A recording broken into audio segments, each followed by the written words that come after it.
Advocate Sujit सम्राट जी। सुजीत सम्राट जी, आपका स्वागत है। बहुत बहुत धन्यवाद मैडम। सुजीत सम्राट जी के बारे में मैं परिचय थोड़ा सा दे दूं। सुजीत सम्राट जी सुप्रीम कोर्ट के एडवोकेट हैं। दूसरा, शोषित पिछड़े वंचित समाज की हेल्प के लिए हमेशा ही आप आगे खड़े रहते हैं और इसके बाद आप इस समाज के एक एज ए प्रवक्ता के रूप में समाज को समय समय पर लीगल एडवाइस तथा समाज सुधार की बहुत सारी चीजों पर आप अपना वक्तव्य रखते हैं। तो आज हमारे साथ में आप उपस्थित हैं। सभी दर्शकों को आज आप एक खास विषय पर बताइएगा कि आप उसको कैसे देखते हैं। देश भर में रामचरितमानस पर हंगामा हुआ है इस वक्त, और रामचरितमानस के अंदर जो चौपाइयां हैं उनको शूद्र, दलित और स्त्रियां पढ़ करके दुनिया के सामने ला रहे हैं। ऐसा क्यों कर रहे हैं वो? इससे उन लोगों की भावनाएं आहत हो रही जिनके ये धर्म ग्रंथ हैं, जिनको वो पूजते हैं, पवित्र मानते हैं। पवित्र धर्म ग्रंथों से स्त्रियों को और शूद्रों को क्या दिक्कत है जो बार बार हंगामा हो रहा है? देखिए, ऐसे जो ग्रंथ हैं जी, बाबा साहब डॉक्टर अम्बेडकर ने जब संविधान लिखा तो आर्टिकल 13 उसमें लिखा। आर्टिकल 13 ने ये बात कही है कि जो फंडामेंटल राइट्स का वॉल्यूशन करता है, चाहे कोई भी किताब हो, चाहे वो कोई भी ऑर्डिनेंस हो, बायलॉज हो, वो मान्य नहीं है, वो वॉइड हो जाएगा, वो शून्य है। तो ऐसी जो किताबें हैं जहां पर फंडामेंटल राइट्स का वॉल्यूशन हो रहा है, वो मान्य नहीं है किताबें। अगर इनके पूर्वजों ने, जो ब्राह्मणों के पूर्वजों ने, क्योंकि तुलसीदास दुबे जो थे, उन्होंने जो किताब लिखी रामचरितमानस, उसमें महिलाओं के खिलाफ, दलितों के खिलाफ, शूद्रों के खिलाफ जो बात कही है, अगर आज बहुजन समाज के लोग जागरूक होकर उनको पढ़ने का काम कर रहे हैं और उनको बताने का काम कर रहे हैं कि तुम्हारी किताब में गलत लिखा हुआ है, तो उनको मानना चाहिए। अफसोस की बात तो यह है कि वो मानने के लिए तैयार नहीं है अपने पूर्वजों की गलती को। और आज देश में संविधान चलता है, देश संविधान से चलता है, और जब देश संविधान से चलता है तो ऐसी किताबों की कोई आवश्यकता नहीं है। और आज की डेट में ये सिर्फ कुछ चंद लोगों के लिए किताब बनी हुई है, जिनका धंधा चल रहा है, धर्म का धंधा। इन किताबों के माध्यम से वो धर्म का धंधा चलाना चाहते हैं और धर्म को वो श्रेष्ठ बताना चाहते हैं। जबकि हम लोग जो भारत में रहते हैं, भारत का लोकतंत्र पर विश्वास करते हैं, भारत के संविधान पर विश्वास करते हैं, वो लोग कहते हैं कि आपके धर्म ग्रंथ में जो किताबें हैं, जमयत की जो किताबें हैं, वो सर्वोपरि नहीं है। जो सबसे ज्यादा ताकत है वो संविधान के अंदर ताकत है, संविधान सर्वोपरि है।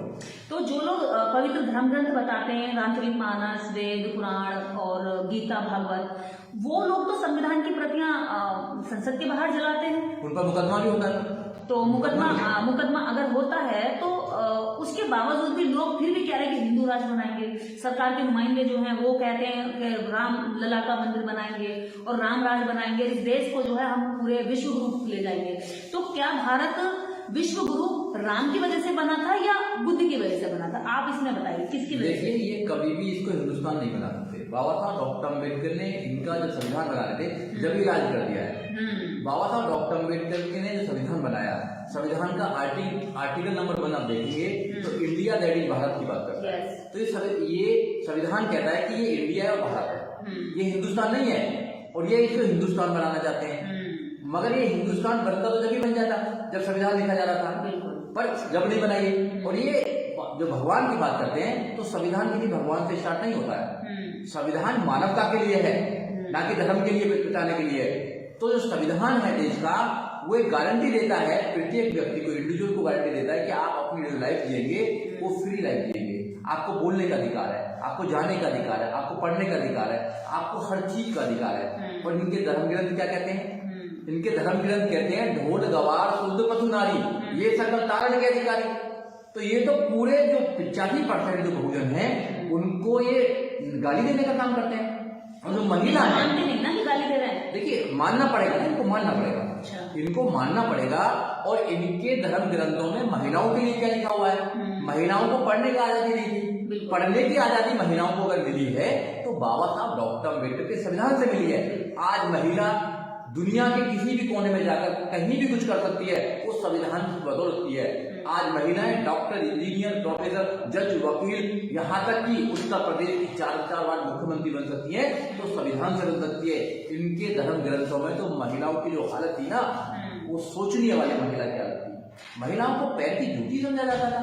तो इसका मतलब ये हुआ कि जो स्त्रियां हैं, स्त्रियों का जो सम्मान है वो भारतीय संविधान में बिल्कुल खंडित है, बिल्कुल है। और लेकिन जब हम बात करते हैं बराबरी की, महिला सशक्तिकरण की और समस्त महिलाओं को सम्मान दिलाने की, और जैसे हम बात करते हैं, सारी सवर्ण महिलाएं इस पर सहमति दर्ज करती हैं, लेकिन जैसे हम बात करते हैं कि ये आजादी दिलाने वाले और ये समानता का हक दिलाने वाले एक खास विशेष महापुरुष रहे हैं, उनका नाम जब हम लेते हैं बाबा साहब डॉक्टर अम्बेडकर, तो महिलाएं कल्टी मार लेती हैं, यानी कि तुरंत पलट जाती हैं। वो अपनी आजादी तो लेना चाहती है, लेकिन डॉक्टर अम्बेडकर से बचे रहना चाहती है और उनका नाम छुपाए रखना चाहती है। क्यों? ये साजिश क्यों? देखिए, इस देश का दुर्भाग्य है कि इस देश में जातियां, जाति जो कभी नहीं जाती, तो जाति के आधार पर जिस देश में हर चीज को नापा जाता हो और बाबा साहब डॉक्टर अम्बेडकर को नहीं पढ़ाया जाता हो जिस देश के अंदर, इस देश का दुर्भाग्य है कि यूनिवर्सिटी स्कूलों में बाबा साहब डॉक्टर अम्बेडकर को नहीं पढ़ाया जाता। इस देश का दुर्भाग्य है कि इस देश में संविधान को स्कूलों में नहीं पढ़ाया जाता। अगर महिलाओं को या किसी भी जाति के इंसान को बताया जाए कि संविधान से देश चलता है, ये देश का जो सिस्टम चल रहा है संविधान से चल रहा है, धर्म ग्रंथों से नहीं चल रहा है, तो लोगों को, महिलाओं को पता लगेगा कि हमारा उद्धारकर्ता कौन है। हमारा उद्धारकर्ता बाबा साहब डॉक्टर अम्बेडकर है। अगर बाबा साहब डॉक्टर अम्बेडकर नहीं होते तो किसी भी समाज की नारी कभी भी अपना जीवन अच्छा नहीं जी सकती थी। धन्य है बाबा साहब डॉक्टर अम्बेडकर, जिसने नारी को स्वतंत्र कर दिया, नारी को फ्री कर दिया। आज देश की जो महिलाएं हैं वो बड़े बड़े पदों पर क्यों जा पा रही हैं? क्योंकि संविधान गारंटी देता है। वो अच्छे अच्छे कपड़े क्यों पहन पाते हैं? क्योंकि संविधान उनको सुरक्षा देता है। तो संविधान हर उस मर्द की दवा है जो इनके जो ग्रंथों में लिखा हुआ है कि नारी को तो सिर्फ पैर की जूती समझा जाता है। वो पैर की जूती अब सर पे पड़ने लगी है तो इनको प्रॉब्लम होने लगी है।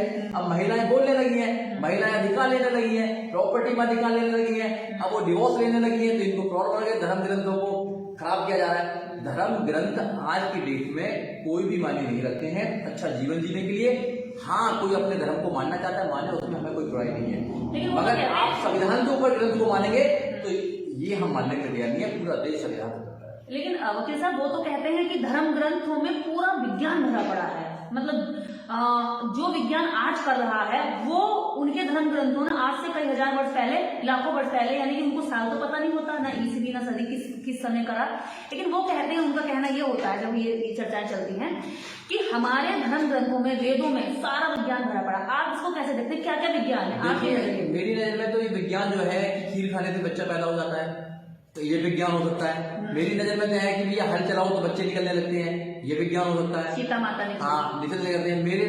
मेरी नजर में तो विज्ञान हो सकता है कि एक आदमी ने सूरज को मुंह में ले लिया। क्या पॉसिबल है? क्या पॉसिबल है? तो ये विज्ञान हो सकता है। तो भाई ये बेवकूफ बनाने वाला विज्ञान है।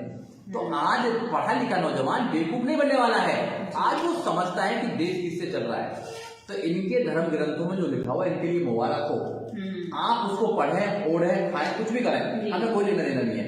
मगर बहुजन समाज का नौजवान, बहुजन समाज की महिलाएं, संविधान पर विश्वास करने वाले लोग, इस देश में चैन अमन की बात करने वाले लोग अब संविधान पर बात करेंगे, संविधान को आगे बढ़ाने का काम करेंगे, क्योंकि देश संविधान से चलता है। अधिकार संविधान में निहित है, अधिकार संविधान से मिलते हैं, ना कि तुम्हारे धर्म ग्रंथों से मिलते हैं।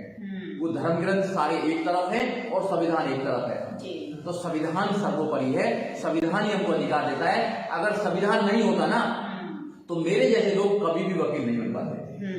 बहन कुमारी मायावती कभी भी उत्तर प्रदेश की 4 बार मुख्यमंत्री नहीं बन सकती थी अगर संविधान नहीं होता। इंदिरा गांधी जी, हाँ बिल्कुल, इंदिरा गांधी प्रधानमंत्री नहीं बन सकती थी। और देश की अब राष्ट्रपति जो है वो महिला है, वो भी आदिवासी महिला।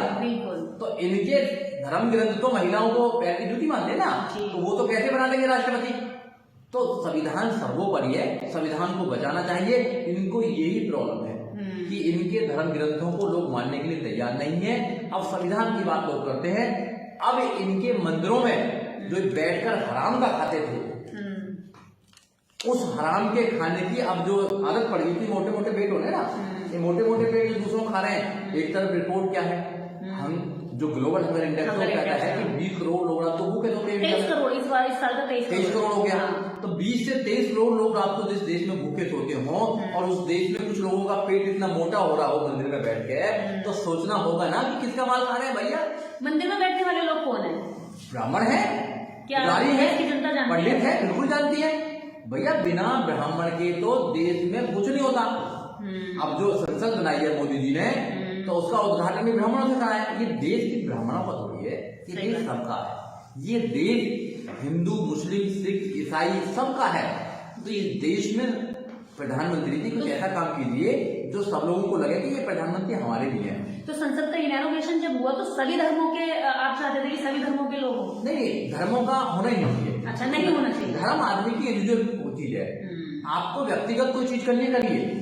सरकार का कोई धर्म नहीं है जी। भारत की सरकार का कोई धर्म नहीं है, क्योंकि ये देश है, ये देश डेमोक्रेसी है का उसमें स्थान है। और दूसरा ये जो है सेकुलर स्टेट। सेकुलर में जब बात आती है तो सरकार का कोई धर्म नहीं होता है।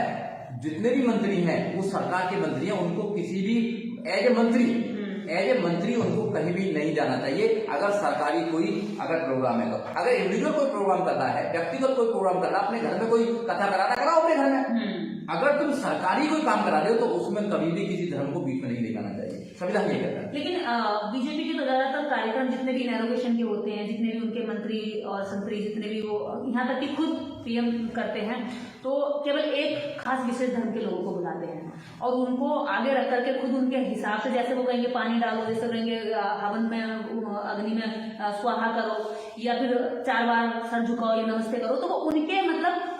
अब आप देखिए, जिसको देश की जनता सरकार मानती है, वो सरकार 5वीं फेल पुजारी के आगे मतलब उसके गाइडेंस पर चलती है। तो इसका मतलब क्या हुआ कि आपने ये सिद्ध करने की कोशिश की है कि भले ही आप सरकार चुन लें, लेकिन उसको जो हैंडल करेगी, एक तरह से पीछे से कोई चाबुक मार के कहता है कि आप इधर चलिए इधर चलिए। इसी तरह से जब राष्ट्रपति जी का क्या कहते हैं शपथ ग्रहण समारोह होता, तो उससे पहले उनको 5 कुछ उनसे भी कम उम्र के बच्चे टाइप के लड़के उनको जो है मंत्रों के माध्यम से शुद्धिकरण कर रहे हैं। इसका क्या मतलब, जनता को क्या मेंटली काबू करना चाहते हैं, या साइकोलॉजिकल ये डालना चाहते हैं कि हम सबसे ही ऊपर हैं? क्या है इसका? एक ही कारण हो सकता है कि they want to give the message to the society कि जो ब्राह्मण है वो सुप्रीम है, वो अपनी सुप्रीमेसी को बनाए रखना चाहता है। देखिए, क्योंकि जो वर्ग बनाए हुए हैं, तो केवल रोटी का भी मामला नहीं है। ब्राह्मण, क्षत्रिय, वैश्य, शूद्र की जो बात करी है, तो ब्राह्मण अपने आप को भगवान का भैया मानने वाला है। संविधान ने उसको बिल्कुल खत्म कर दिया है। संविधान कहता है कि मानव, बुद्ध ने भी ये बात कही है और सारे महापुरुषों ने बात कही है। तो संविधान, इसलिए इनको संविधान से प्रॉब्लम है। तो अगर प्रधानमंत्री ने ऐसा काम किया तो ये देश का दुर्भाग्य है। अगर कोई भी व्यक्ति सरकारी अगर कोई काम करता है, उसमें ऐसा कोई धर्म का कोई अगर काम करता है, तो वो दुर्भाग्य देश के लिए। ऐसे जो है प्रोग्राम, उनको रोक लगनी चाहिए। धर्म का प्रोग्राम नहीं है वो, सरकार का प्रोग्राम, सरकार का, जनता के लिए। हाँ, तो ये जनता को एक मैसेज देना चाहते हैं कि जब अगर कोई बड़ा आदमी है, अगर देश का प्रधानमंत्री का कुछ कार्य है, तो उसके चमचे जो हैं या उनके जो फॉलोवर तो नहीं बोलूंगा मैं, भक्त बोलूंगा। फॉलोवर, हाँ, भक्त के लिए कोई दिमाग की जरूरत नहीं है, फॉलोवर के लिए तो दिमाग की जरूरत होती है फॉलो करने के लिए। तो उनके जो अंध भक्त हैं वो फिर कहते हैं प्रधानमंत्री कर रहे हैं तो हम भी करेंगे।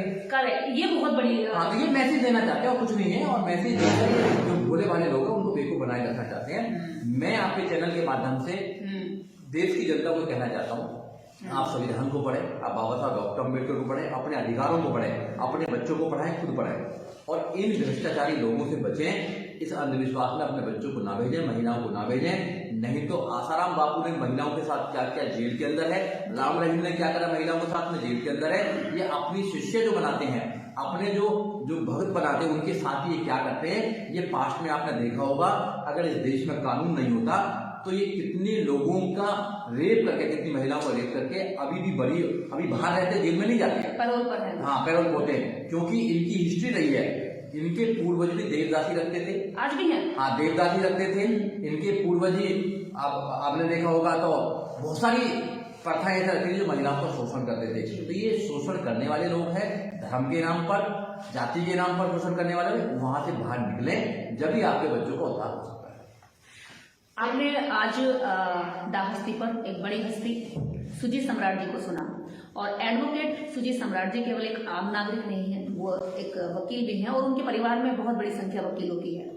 जब एक शिक्षित और एक एडवोकेट आपके सामने साक्षात्कार करते हुए ये कह रहे हैं कि आपकी शक्ति, आपकी ताकत और आपके अधिकार संविधान में निहित हैं, तो बस आप समझ लेना कि आपको क्या करना चाहिए।